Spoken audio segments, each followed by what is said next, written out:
and welcome to my channel, Changing Phases Tarot. I'm so happy to have you here with me today. Now, today's reading is for the air sign Libra for January 2026. So Libra, I hope that you are well. I hope that you had a wonderful holiday season. And I'm excited to be getting into our first reading of the new year for you. For the reading, I'm using the Gilded Tarot deck by Ciro Marchetti. I'll be pulling a 10-card Celtic cross spread. Just a reminder, these are general readings, so the messages may or may not resonate. I do encourage you to watch not just your sun sign reading, but also your moon and rising for a more complete overview of the energies surrounding you at this time. Also, if you do like the reading today and the messages do resonate, please do consider giving the video a thumbs up. I would greatly appreciate that. It definitely does help the channel. You could also subscribe. That way you'll be notified when I do post new content. And if you're looking for more regular content, sort of daily, weekly, shorter videos, you can find me over on TikTok. All right, let's get going. You start off with Major Arcana number 11, Justice. So this is a strong card to have at the center of your spread. So the Justice card is associated with the air sign of Libra, which is you. So you are just showing up very strongly here in your own spread. And, you know, the Justice card is about karmic justice being served. Sometimes it shows up when you are dealing with the justice system, you know, so there might be court cases, court rulings. If you do have any case that is, you know, currently pending, you might be finding out that, you know, things are going in your favor. But it's, you know, it's a very powerful energy to have. So karmic justice center spread here, crossed by the Emperor. This is Major Arcana number 4. And, you know, 4s in the Tarot, they're very stable energy. They represent sort of as foundational type energy. And the Emperor, you know, he is much more powerful than like the kings. Instead of ruling over a kingdom, he rules over an entire empire. So he's like, you know, the king of kings. So he's a very stable energy. He's also very good at if there's, you know, new things to get started, new business ventures or projects. I mean, he's very good at kind of having that foresight of coming up with a new way of doing something, or, you know, of taking charge. The Emperor can also be somebody who carries like a sharp object, sort of, or uses a sharp object like a sword, or, you know, in their profession, or like a chef with a knife, or a surgeon, something like that. But it's very, you know, he's sort of the father of the Tarot here. So we have 2 Major Arcana center spread. This, with it crossing the Justice card, there might be, you know, some type of ruling going in your favor. If you are, this is only, you know, obviously it won't resonate for everybody, but if you do have like I try to say, like with child custody battles, there might be a ruling going in your favor. And obviously, again, it's not going to resonate with everybody. We have in the deep past, the 6 of Cups, and this can be, you know, it's a very nostalgic energy, right? Sometimes the 6 of Cups shows up when you're reconnecting with people from the past. This can be, you know, going back to when you were a child, like reconnecting with childhood friends, going back to somewhere you used to live when you were a child. It can be reconnecting with people, you know, where you used to work in the past, right? This is past connection. Can be even like a past life connection.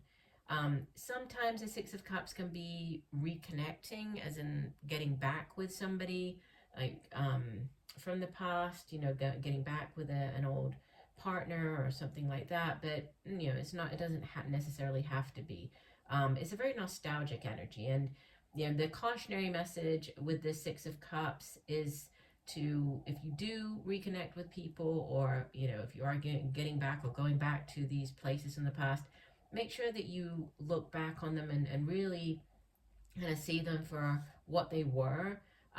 With the 6 of Cups, we oftentimes say it's like looking back with rose-tinted glasses on. So you often remember things as being more positive than they were, or the person as being more positive, or so it's about just having this realistic, you know, vision or view of the situation or of the relationship or of the people if you do decide to reconnect. The Suit of Cups itself, it has to do with relationships. It's, family, feelings. So it's a very nostalgic type of energy. We have more, was a progression here from the Six of Cups to the Seven of Cups in the recent past. Seven of Cups is about needing to choose, right? Needing to pick one of these chalices as the one that, is going to bring you what you want at this point in your life. And by doing so, you kind of bring it down into reality and you'll be able to manifest that. Because while they are just, up in the sky, they're sort of floating, all of these things that you might find or might be of interest to you, they are just that. They are just these sort of pie in the sky dreams, and until you pick one of them, they're just going to stay in this dream realm and not going to come down into reality. So I need to choose, right? I need to make this choice regarding whatever these cups are. It's going to be different for everybody watching. Can have to do with, relationship. We have crowning your reading, message from your higher self, the Four of Wands. So more for energy, but the Four of Wands can be the card of marriage. It can be the new home card, moving home, moving in together. It's also like the 1111, so it's like this portal energy. But there's a focus here on relationships, on family, possibly reconnecting with with people from the past, people that you were in a relationship in the past, but this focus on the family. And we have the beautiful energy of the Star card in the near future. This is number 17. The Star is associated with the air energy of the air sign of Aquarius. And the Star it's you in the spotlight, first of all, but it can also represent healing. It can be, emotionally healing, physically healing.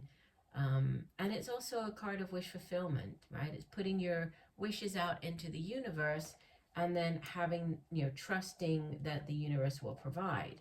So whichever cup that you chose here is this holy grail, the one that you want that would bring you the greatest joy.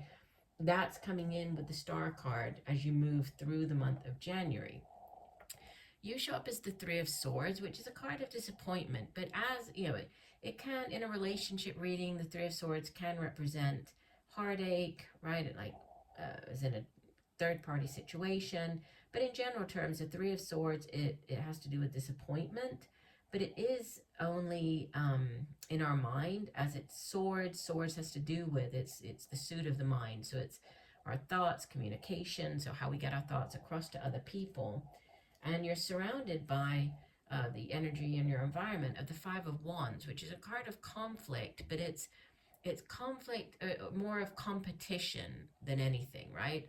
So you going up against these other people for a job, with it being Wands. Wands has to do with the work that we do, it's creative projects and endeavors, and then it's our own drive, passion, determination for the things that we do, for those particular things.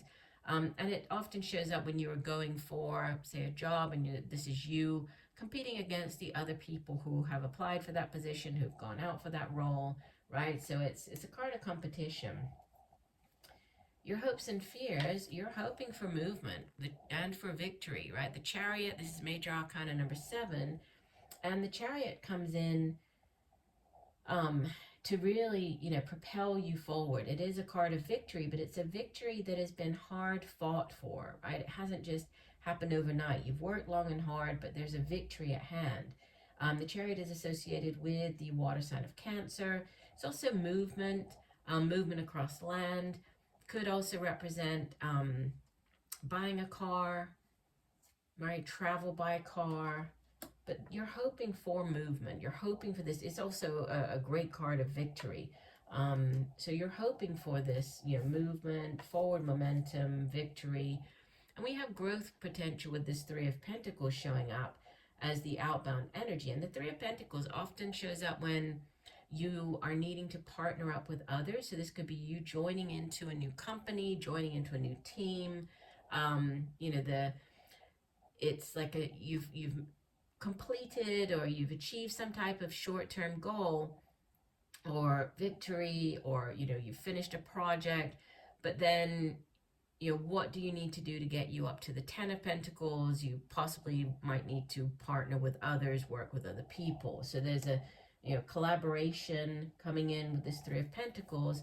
And bottom of the deck, we have a Three of Wands immediately beneath this, but we have the Ace of Wands as the overall energy. This is that spark of creativity, of creation. It's that new job offer coming in.